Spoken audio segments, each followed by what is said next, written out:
Big boss season 7 live അപ്ഡേറ്റിലേക്ക് വരാം. Big ബോസിൽ jail nomination കഴിഞ്ഞായിരുന്നു. Jail നോമിനേഷനകത്ത് Anumol രണ്ടുപേരുടെ പേര് പറഞ്ഞു. ഒന്ന് നവീനും ഒന്ന് ജിസയിലും.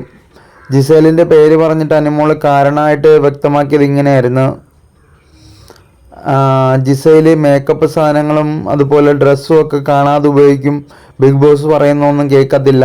അങ്ങനെ ആളാണ് ജിസേൽ എന്നുള്ള രീതിയിലാണ് അനുമോൾ പറഞ്ഞത്. അപ്പോൾ ഇത് കേട്ടിട്ട് നിന്ന കുറച്ച് പേര് അവിടെ നിന്നുണ്ട് പറയുന്നുണ്ടായിരുന്നു ജിസേലിൻ്റെ പേര് പറയാൻ പറ്റത്തില്ല, ജിസേലിനെ പറയാൻ പറ്റത്തില്ലെന്ന് പറഞ്ഞ്. അപ്പം അനുമോൾ പറയുന്നത് അവിടെ ആരും ഒരു രീതി കേൾക്കുന്നില്ല. ഈ അക്ബറുടെ കൂട്ടുകാരൊക്കെ അവിടെ നിന്നിട്ട് കൂവി വിളിക്കുന്നുണ്ടായിരുന്നു. അതുപോലെ അക്ബറൊക്കെ അനുമോൾക്കൊരു പട്ടി വിലയാണ് കൊടുക്കുന്നത്. അനുമോൾ പറയുന്നതൊന്നും അക്ബർ കേൾക്കത്തില്ല. അതുപോലെ അക്ബറുടെ കൂടെ നിൽക്കുന്ന കൂട്ടുകാരും അതുപോലെയൊക്കെ തന്നെയാണ്, കേൾക്കത്തില്ല. അപ്പോൾ അനുമോൾക്ക് പറയാനുള്ള ഒരു വോയിസ് ബിഗ് ബോസിലുണ്ട്. അനുമോൾ അതിനകത്തൊരു കണ്ടസ്റ്റൻ്റാണ്. അപ്പോൾ അനുമോൾ പറയുന്നത് ഇവർക്കും കേൾക്കേണ്ട ഒരു കാര്യമുണ്ട്. പക്ഷേ ഇവർ അത് കേൾക്കുന്നില്ല, മനസ്സിലാക്കുന്നില്ല.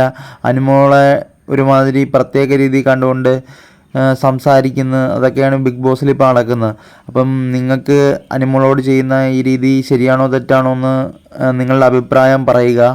അപ്പം ഞാനിതുപോലെ വ്യത്യസ്തപരമായിട്ടുള്ള വീഡിയോ ആയിട്ട് വരുന്നതായിരിക്കും. ചാനൽ ആദ്യമായിട്ട് കാണുന്നവർ സബ്സ്ക്രൈബ് ചെയ്യുക, ബെൽ ബട്ടൺ ഓൺ ആക്കുക. നിങ്ങളുടെ വിലയേറിയ കമൻറ്റും കാര്യങ്ങളും രേഖപ്പെടുത്തുക. മാക്സിമം ഫ്രണ്ട്സിലോട്ട് ഷെയർ ചെയ്യുക.